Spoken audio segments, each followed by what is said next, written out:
হঠাৎ করেই কলকাতা থেকে টাঙ্গাইল আসার কারণ আমার দাদার পাকা দেখা পাটিপত্র ও আশীর্বাদ। হ্যালো সবাইকে, সবাই কেমন আছেন? আশা করি সবাই খুব ভালো আছেন। আমরাও ভালো আছি। আমার নতুন আরেকটি ব্লগ ভিডিওতে সবাইকে স্বাগত।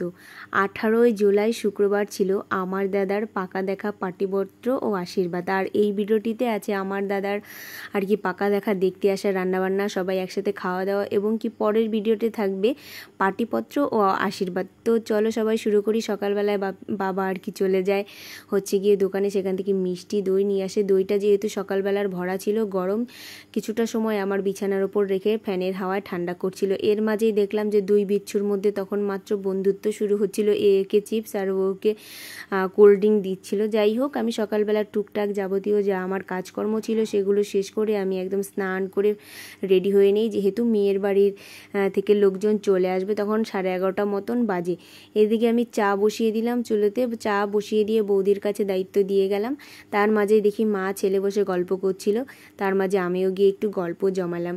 সবাই সবার মতো সকাল থেকেই খুব ব্যস্ত, রান্নাবান্না, কেউ কাটাকুটি, কেউ বাড়াবুড়ি, যাই হোক না কেন কাকিরা তো রান্নাবান্না করছিল। এইদিকে আমার দুটো বোন আছে, সেই বোন দুটো কত সুন্দর করে সকালবেলার যে প্রথমেই মেয়ের বাড়ি আত্মীয়দের গিয়ে জলখাবার আর শরবত দেওয়া হবে, ওরা এইদিকে সবটা সাজিয়ে গুছিয়ে করছে। ওরা না থাকলে আমার 12টা বাইজে যেত। প্রত্যেকবারই ওরা করে, আমি থাকি না। এবার ভাগ্যক্রমে দাদার বিয়ের পাকা দেখা পাটিপত্র ও আশীর্বাদে আমার আশা, সৃষ্টিকর্তার হাজারো আশীর্বাদে। তো যাই হোক, দিনটিও ছিল খুব সুন্দর। ওদের তো সব কিছু করা হয়ে গেছিলো। তখন বাজে 1:30 বা 2 মতন। ওনার আসতেও একটু লেট হয়ে যায়। সবাই মিলে এক জায়গায় যেতে গেলে সময় একটু লাগেই। তো যাই হোক না কেন, আমি, আমার দাদা, মাস্তুতো দাদা ও মাস্তুতো দাদার বউ সবাই মিলে সকালবেলার যে জলখাবারটা, শরবত ও জলখাবারে ছিল নিমকি, 2 রকমের মিষ্টি, আপেল, তারপরে গিয়ে কমলা, তারপরে আঙুর, আরও টুকটাক ফল, এইসব দিয়ে শরবত দিয়ে জলখাবারটা করলো। জলখাবার খেয়ে যে যার মতো ঘোরাঘুরি, হাঁটাহাঁটি, কথাবার্তা বলছে। এদিকে আমি তখন সেই ফাঁকে একটু শরবত খেয়ে নিলাম। সকাল থেকে সেরকম কিছু খাওয়া হয়নি। এর মধ্যে কাকিদের আবার রান্নাও হয়ে যায়। তোমাদের আরেক ভিডিওতে আমি একটা শেয়ার করছি যে আমি একটা চিকেন রোস্ট আইটেম করে নিই বাকি রান্নাগুলোর মধ্যে। আর এই যে বাকি মেনুগুলো দেখতে পাচ্ছ, সব দুই কাকি মিলে রান্না করে। সাথে মাঝে আবার বৌদিও ছিল, আমার মাস্তুতো দাদার বউ। আর এই যে শশা ছালাদ দেখতে পাচ্ছ, সব বোনেরা করছে। তো যাই হোক, মেয়ে বাড়ির আত্মীয় স্বজন চলে আসছে, তারা কথাবার্তা বললো। তখন বিকেল প্রায় কাছাকাছি 3:30 4টা নাগাদ, তাই দুপুরের খাবারটাও দিয়ে হয়ে গেল। আমি এর আগে কখনো এরকম করে পরিবেশন করা হয়নি, এত জনের মাঝখানে। ছোটো মোটো বাড়িতে করতাম। তো যাই হোক, ভয়ে ভয়ে করছিলাম, কম বেশি ঠিকমতো পরিবেশন করতে পারবো কিনা। তা না, ভালোই পারলাম। এদিকে খাওয়া দাওয়া শেষ। এদিকে কাকিও ট্রে বেড়ে নিয়েছে দই, সবার মাঝে দিয়ে দিলাম।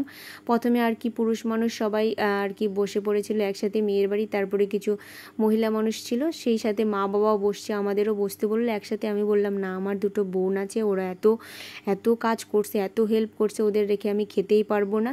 তো যাই হোক, ওদের সাথে আমি খাবো। তো মা বাবা মেয়ে পক্ষের মানুষদের সাথে বসে যায়। আমিও বসে পড়তে বলি যে একসাথে খেয়ে নাও, তাহলে ভালোও লাগবে, সম্পর্কটা আরও মধুর ও মিষ্টি হবে কথাবার্তায়।